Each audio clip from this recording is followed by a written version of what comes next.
Hello, welcome back to my channel. तो आज की इस वीडियो में हम पढ़ेंगे economic problems of an economy. ये इंट्रोडक्शन टू इकोनॉमिक्स का चैप्टर नंबर 1 है मैक्रो इकोनॉमिक्स का। तो ये इसका पार्ट है, ये टॉपिक रह गया था तो हम इसको कंटिन्यू कर रहे हैं। इकोनॉमी, तो सबसे पहले हम टर्म्स डिस्कस करेंगे कि इसमें क्या क्या टर्म्स आएंगी, ठीक है। तो इकोनॉमी क्या है? It is a system in which people earn their living by performing different economic activities like production, consumption and investment. तो इकोनॉमी क्या है? एक सिस्टम है जहाँ पे लोग अपनी लिविंग को अर्न करने के लिए प्रोड्यूस करते हैं, कंज्यूम करते हैं, इन्वेस्ट करते हैं। ओके, ये मैंने पिछले वीडियो में पढ़ा दिया है। इकोनॉमिक्स क्या है? ये एक सब्जेक्ट है जिसमें हम प्रोडक्शन, कंजम्पशन, इन्वेस्टमेंट के बारे में स्टडी करते हैं, ठीक है।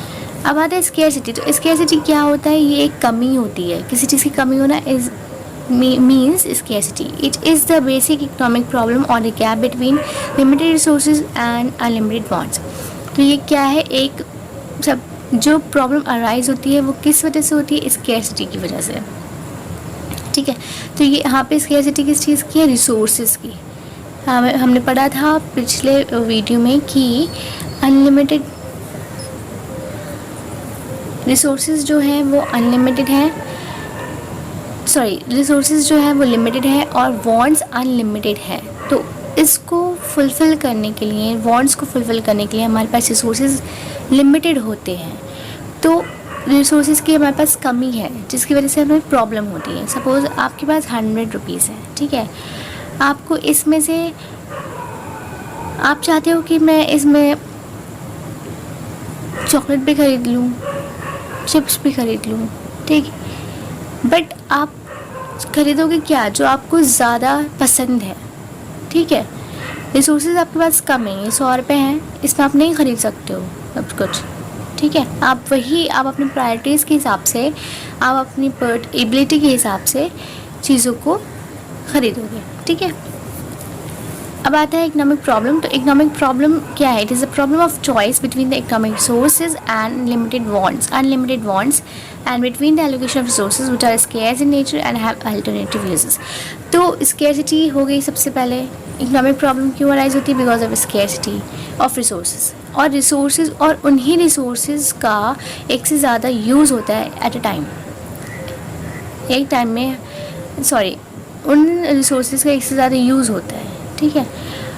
तो ये जो प्रॉब्लम है ये क्या है? ये चॉइस है, बिटवीन प्रॉब्लम ऑफ चॉइस, ठीक है। यहाँ पे हमें चूज़ करना होता है कि हमें कौन सा रिसोर्स बेस्ट रहेगा, हमें इस रिसोर्स को कैसे एलोकेट करना है, कैसे हमें इसको यूज़ करना है। और इसके एक बार में अगर लैंड है तो लैंड क्या है? नेचुरल रिसोर्स है, ठीक है। तो उस लैंड पर हम बिल्डिंग बना सकते हैं, हम उस लैंड पर फार्मिंग भी कर सकते हैं, ठीक है। स्कूल भी बना सकते हैं, लेकिन एट अ टाइम हम सिर्फ एक ही चीज़ बना सकते हैं उस पर, हम ये 3 चीज़ें नहीं बना सकते हैं, ठीक। तो ये क्या है? प्रॉब्लम आ जाएगी यहाँ पे because of scarcity of resources. तो कोई भी प्रॉब्लम जब अराइज होती है तो उसके कोई रीज़न होते हैं, कोई कॉजेज़ होते हैं। ऐसे ही इकोनॉमिक प्रॉब्लम के भी कॉजेज़ हैं। तो इकोनॉमिक प्रॉब्लम की क्या कॉजेज़ हैं पढ़ लिया हमने पीछे। ये अनलिमिटेड वांट्स हैं, limited economic resources and alternative uses of resources. तो अनलिमिटेड वांट्स में आ जाएगा आपका human wants are unlimited. Human beings have wants which are unlimited. For example, जैसे सपोज अगर आप एक छोटे से घर में रहते हो तो आप उसमें सेटिस्फाई नहीं हो पा रहे हो, आप चाहते हो कि मैं लग्जरियस हाउस में शिफ्ट हो जाऊँ, जल्दी मेरे पास लग्जरियस हाउस हो, ठीक। अगर आपके पास स्कूटर है तो आप चाहते हो कि मेरे पास कार भी होनी चाहिए। तो ये क्या है? Unlimited wants. हमारी वांट्स कभी फुलफिल नहीं होती। अगर हम चाहते हैं कि हमारे पास कार हो तो आप चाहोगे कि मेरे पास एयरक्राफ्ट भी हो। तो ये क्या है? अनलिमिटेड वांट्स, ठीक है। और ये वांट्स पर्सन टू पर्सन वारी करती हैं। ये नहीं है कि अगर गरीब है तो वो भी चाह रहा है कि मेरे पास स्कूटर हो, मेरे पास कार हो। गरीब है तो वो चाहेगा कि मेरी बेसिक नीड्स पूरी हो जाए, मुझे खाने को मिले, फूड हो, क्लोथिंग हो, शेल्टर हो, ठीक है, बेसिक नीड्स उसकी फुलफिल हो जाए। तो human wants keep on increasing with rise in people's ability to satisfy them. ये बढ़ती रहती हैं। पीपल्स एबिलिटी मीन्स उनके लोगों की एबिलिटी के अकॉर्डिंग। जैसे अगर मेरी इनकम 10,000 पर मंथ है तो मेरी वॉन्ट्स उसी के हिसाब से होंगी, ठीक।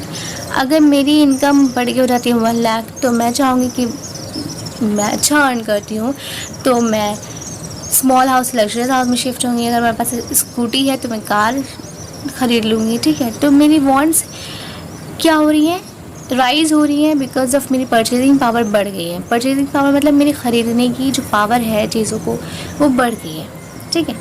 तो ये क्या करती हैं wants to raise standard of living, हमारे स्टैंडर्ड ऑफ लिविंग को बढ़ाती हैं। Multiplicative nature of some wants, कोई वॉन्ट्स का मल्टीप्लिकेटिव नेचर होता है, जैसे मैंने अभी बताया हाउस और luxurious house, small house, luxurious house, scooter और car.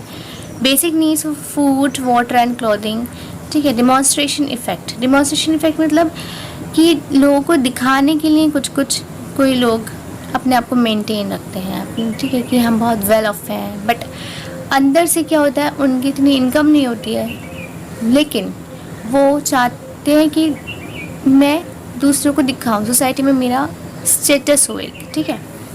Priority of wants varies from person to person, तो ये पर्सन टू पर्सन वारी करती हैं वॉन्ट्स। नाउ तो ये जैसे रिच है, ठीक है, रिच क्या चाहेगा कि रिच है और पुअर है, ठीक है। तो पुअर को तो जब खाने को ही नहीं मिल रहा है, उसकी जब बेसिक नीड्स ही पूरी नहीं हो रही है, उसको पानी, फूड, वाटर, क्लॉथिंग, शेल्टर, इन सब चीज़ों, ये सब चीज़ें नहीं मिल पा रही हैं उसको, जो नेसेसिटीज़ होती हैं लाइफ में, तो वो क्यों आगे बढ़ेगा, ठीक है। तो उसकी प्रायोरिटी यहाँ पे क्या है पुअर की, ये फूड, वाटर, क्लॉथिंग, शेल्टर। लेकिन रिच है, उसकी बेसिक नीड्स उसको फुलफिल हो रही है, तो वो अपनी अदर वांट्स पे ध्यान देगा, ठीक है। जैसे मैंने पीछे एग्जाम्पल दिया, स्मॉल हाउस से वो लग्जरियस हाउस में शिफ्ट होगा, स्कूटर से वो कार पाएगा, कार से वो एयरक्राफ्ट पाएगा, ठीक है। Now second is resources are limited, resources limited है, इसी वजह से इकोनॉमिक प्रॉब्लम अराइज होती है। क्योंकि रिसोर्सेज की कमी है, ठीक है, चाहे वो नेचुरल रिसोर्स हो, चाहे वो ह्यूमन रिसोर्स हो। तो नेचुरल रिसोर्सेज क्या है यहाँ पे, लैंड, ह्यूमन रिसोर्स हमारे पास है लेबर, कैपिटल रिसोर्सेज है machinery, building and entrepreneurship are scarce. Scarcity of resources is the mother of all economic problem. It forces people to make choices. तो यहाँ पे resources scarce हैं, तो इस वजह से लोग चॉइस करते हैं, चूज़ करते हैं कि उनको क्या चीज़ उनके लिए बेस्ट है, ठीक है। Now third is resources have alternative uses. एक रिसोर्सेज के बहुत सारे यूज़ हो सकते हैं। Resources are not only scarce in supply, supply में ही स्केर्स नहीं है, इसकी कमी ही नहीं है, बल्कि इसके एक से ज़्यादा यूज़ होते हैं। Some resources can not be use for more than one purpose at a time. एक बार में हम एक रिसोर्सेज को बहुत सारी चीज़ों के लिए नहीं यूज़ कर सकते। जैसे मिल्क है, मिल्क से आप चाहोगे कि भाई मैं कॉफ़ी बनाऊँ, चाय भी बनाऊँ, बटर भी बनाऊँ, घी भी बनाऊँ, तो ऐसा नहीं हो सकता। आप एक टाइम पे एक चीज़ बना सकते हो उससे, ओके। जैसे हम लैंड पे या तो बिल्डिंग बना सकते हैं या फिर हम उस पर फार्मिंग कर सकते हैं, ओके। तो ये थी हमारी 3 problem of economic resource, causes of economic problems. क्या थी, human wants are unlimited, resources have alternative uses and resources are scarce. अब आती है main central problems of an economy. तो वो कौन सी प्रॉब्लम्स हैं जिनके बारे में हम स्टडी करेंगे और जिनका कॉजेज़ थे वो 3 जो हमने अभी पढ़े। तो इकोनॉमिक प्रॉब्लम्स को हम कहते हैं बेसिक प्रॉब्लम्स और सेंट्रल प्रॉब्लम्स भी। Now every economy whether it is market, कोई भी इकोनॉमी चाहे वो सेंट्रल प्लान्ड हो, मिक्सड हो, कोई भी हो, उसको इकोनॉमिक प्रॉब्लम्स फेस करनी पड़ती हैं। तो what are those economic problems, तो वो हैं वॉट टू प्रोड्यूस, क्या प्रोड्यूस करें, हाउ टू प्रोड्यूस, कैसे प्रोड्यूस करें, फॉर होम टू प्रोड्यूस, किसके लिए प्रोड्यूस करें, फुल यूटिलाइजेशन ऑफ रिसोर्सेज को फुल्ली यूटिलाइज करें ताकि वो इफ़िशेंटली यूज़ हों without any wastage. All these problems are related to allocation of resources. तो ये सारी प्रॉब्लम्स किससे रिलेट करती हैं, एलोकेशन ऑफ रिसोर्सेज। रिसोर्सेज को हम कहाँ कहाँ यूज़ कर सकते हैं, कैसे कैसे एलोकेट कर सकते हैं, ठीक है।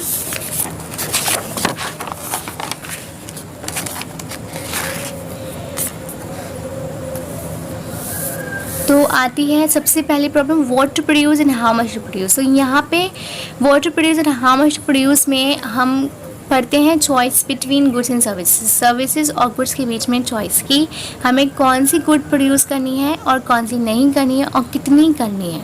Due to limited resources every economy has to decide what quantities to produce and in what goods to produce and in what quantities. ठीक है, तो लिमिटेड रिसोर्सेज की वजह से हमें ये चॉइस करनी पड़ती है।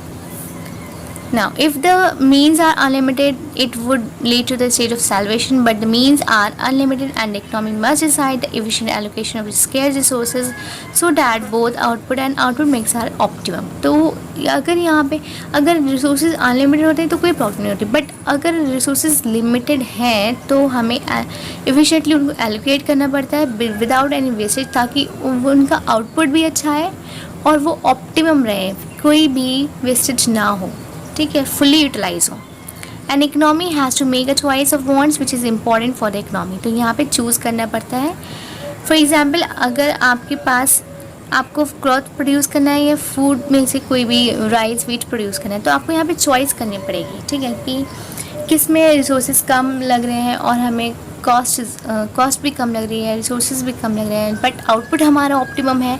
तो हमें इसमें से चूज़ करना पड़ेगा कि आप क्या चूज़ करोगे, क्या प्रोड्यूस करोगे। ठीक है, तो यहाँ तो आ गई कि क्या चीज़ प्रोड्यूस करनी है और कितनी क्वांटिटी में करनी है ताकि वो वेस्ट ना हो।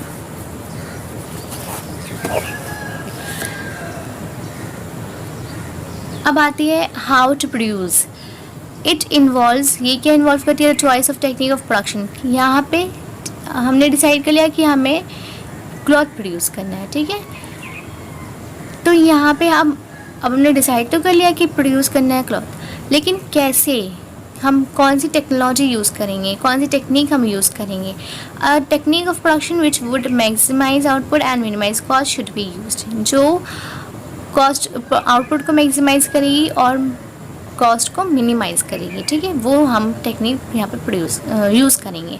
तो दो तरह की टेक्निक होती है, लेबर इंटेंसिव होती है और कैपिटल इंटेंसिव होती है। लेबर इंटेंसिव में मोर कैपिटल हम लगाते हैं, ज़्यादा कैपिटल हम लगाते हैं, और मोर लेबर हम लगाते हैं और लेस कैपिटल हम यूज़ करते हैं इसमें, ठीक है। कैपिटल इंटेंसिव में ज़्यादा कैपिटल लगेगी और लेस लेबर। तो हमें यहाँ पे चूज़ करना पड़ेगा कि which one will be the best.